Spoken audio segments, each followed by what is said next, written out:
So today's video couldn't have been done without the kindness of one of my subscribers, Bill. I owe him a big thank you. He kindly sent me the pen that I'm reviewing in today's video all the way from America. I could not have done this without him and his kindness, so I just want to say big shout out to him. That being said, just because he sent me this doesn't mean I'm not going to be objective about this pen, but as every video goes, I am going to say happy things about this pen, because I'm going to be talking about this lovely pen. This is the Noodler's Ahab Flex pen, and from what I can see, it has garnered a pretty good reputation in the fountain pen community, because it is a relatively cheap pen, but it's also a flex pen, and as you can probably tell from all the pens that I've reviewed in the past, the Pilots and the Jinhaos, they don't offer that much flex in them. Yes, some of them offer more than the others,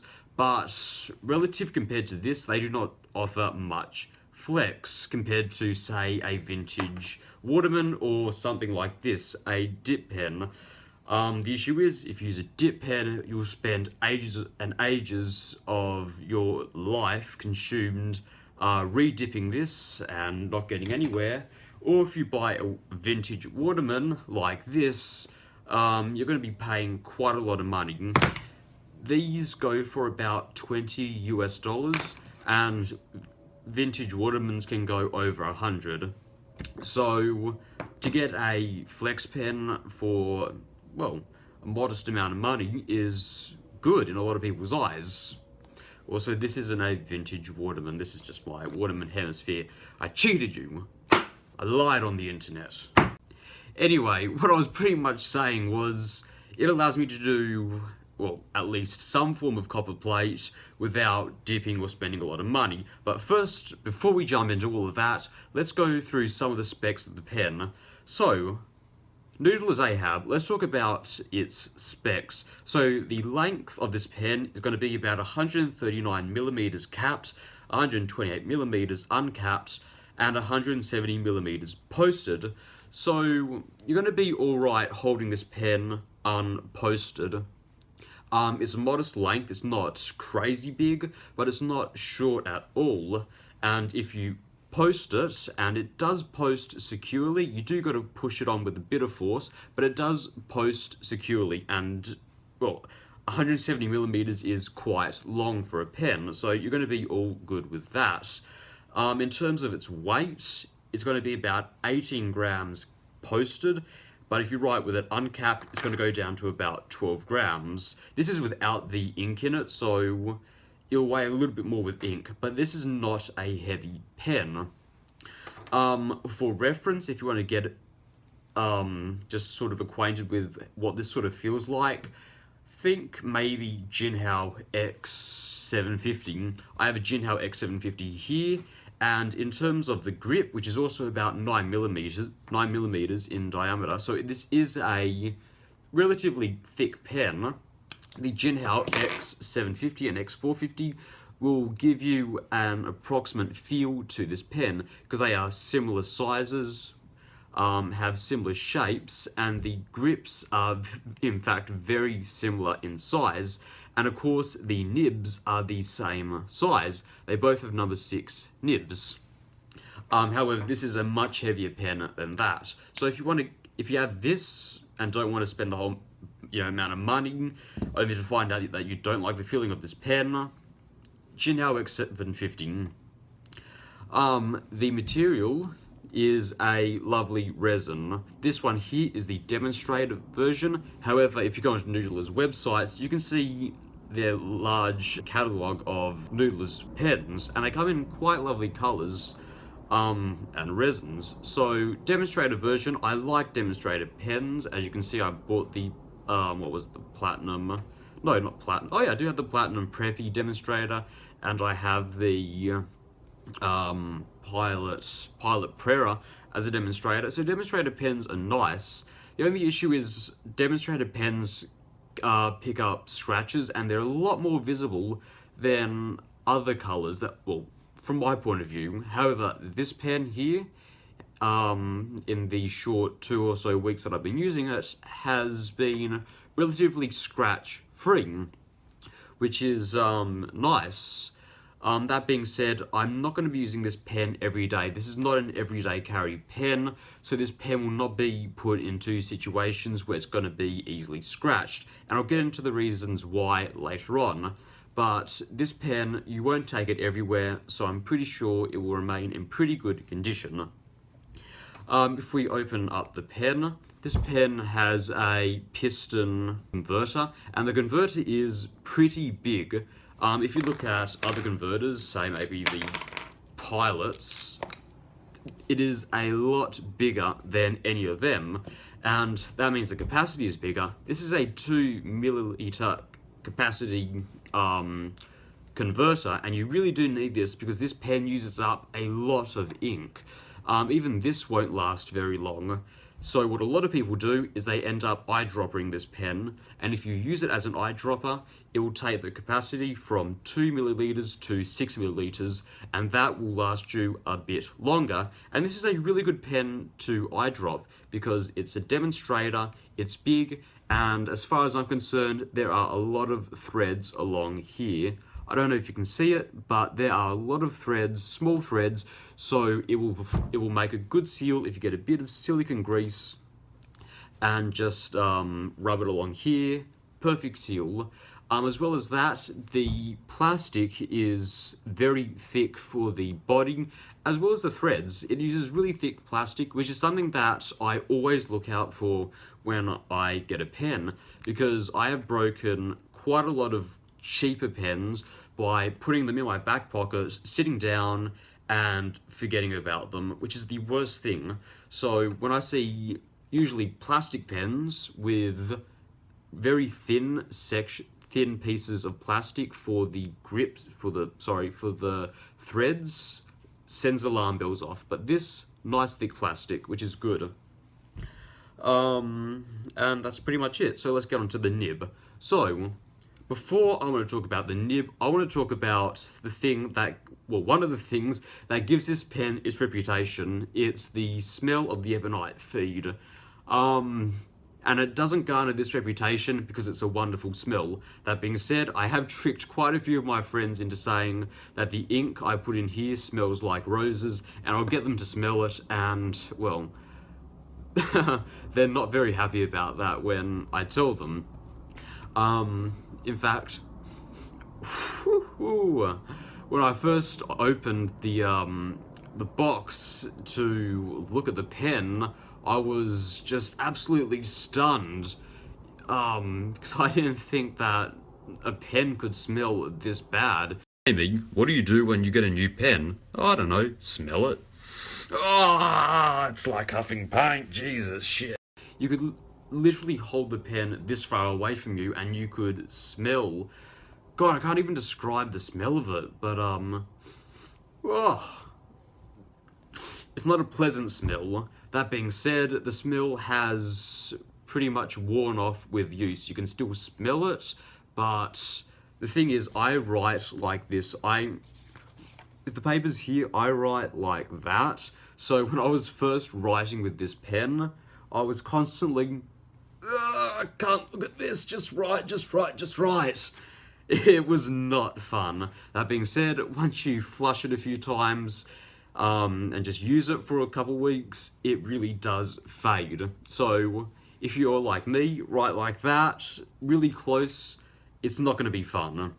But don't let that deter you from this pen, because this is a very nice flex nib. That being said, out of the box, this pen did experience some issues, and I'm not alone. There have been a lot of people that say this pen, especially with its ebonite feed, has issues ranging from misalignment to the feed not properly resting on the nib, so you have to do something called heat setting. I'm not going to explain that. Brian Goulet has a video on heat setting. If you have flow issues with this nib, which I will link in the description because it's a very good pen, a very good video. But just be warned, if you do get this, be aware that you might experience some issues in terms of the flow. However, once you get past those issues, which I have, this pen writes like an absolute beast. This is a very wet pen because the ink channel is very big, but you really do need a wet pen when you're dealing with a pen that flexes this much. Now, some people will say this is not vintage flex, and they're right, this is not a vintage flex nib. It's also not a dip pen. This is going to have a much thinner line, and it will also have a much thicker line when you spread it. That being said, you have to dip this pen. This is a proper fountain pen. In rebuttal to it's not vintage flex, it isn't, but this is much cheaper than, say, a vintage Waterman. And to the people who say, yeah, well, why not just get a Jinhao X450 and get a Zebra G pen? And to those people I was saying, yes, those pens will flex more than this. However, that's also an untipped nib, and you can't do normal writing. Usually, pens that are untipped like this will dig into the page when you try and do upstrokes, which pretty much prevents you from doing normal writing.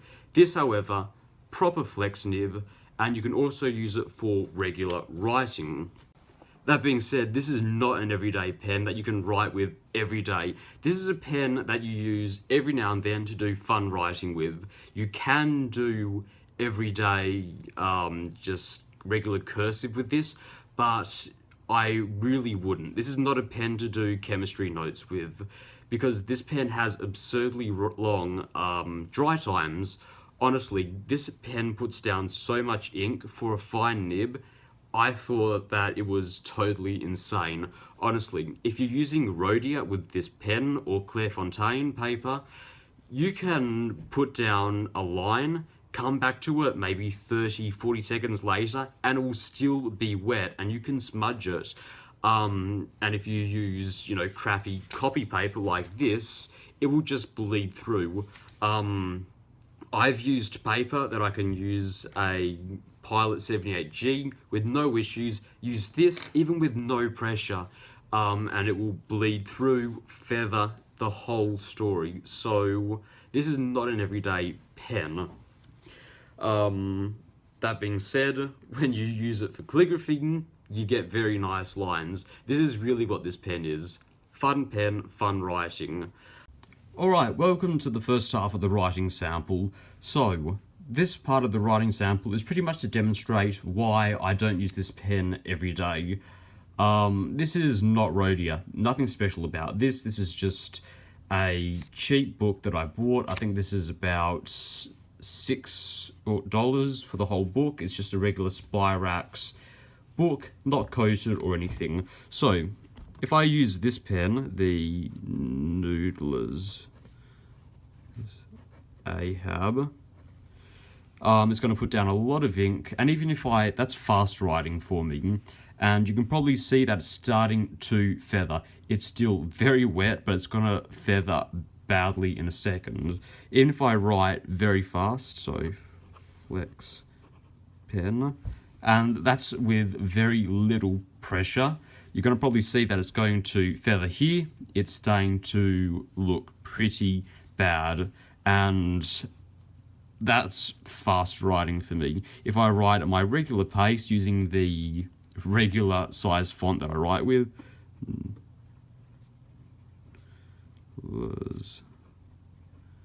flex pen, it's going to look pretty awful after a while. Now, using a very similar size nib, the Pilot 78G, you're going to get a lot less ink being put down, and you're going to get a lot less feathering. So up here it's starting to look pretty awful, and if you look on the other side of the page, it's just bleeding through. In fact, this little dot here is where it bled through on the previous page when I was writing. So honestly, it's not a pen that I'd use every day. Honestly, if I was to read 5-6 pages of this, I'd bloody rather go. It's like purgatory. I could not read anything like that. That's terrible. So let's do the good old-fashioned Rhodia paper test. So Noodler's Flex Nib. So we have the. I'm gonna try some fancy writing. Even did a fancy R for you guys. Noodler's Flex.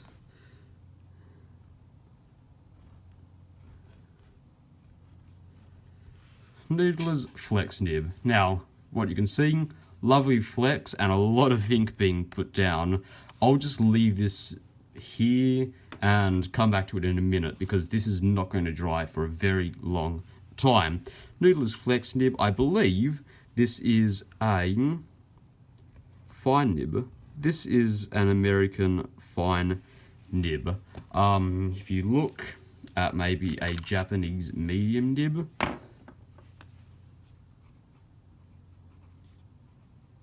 Japan medium, it's going to look very similar to the American fine. USA fine. That being said, you're not going to get this fine line all the time. So, fine, you're going to get very little natural line variation, but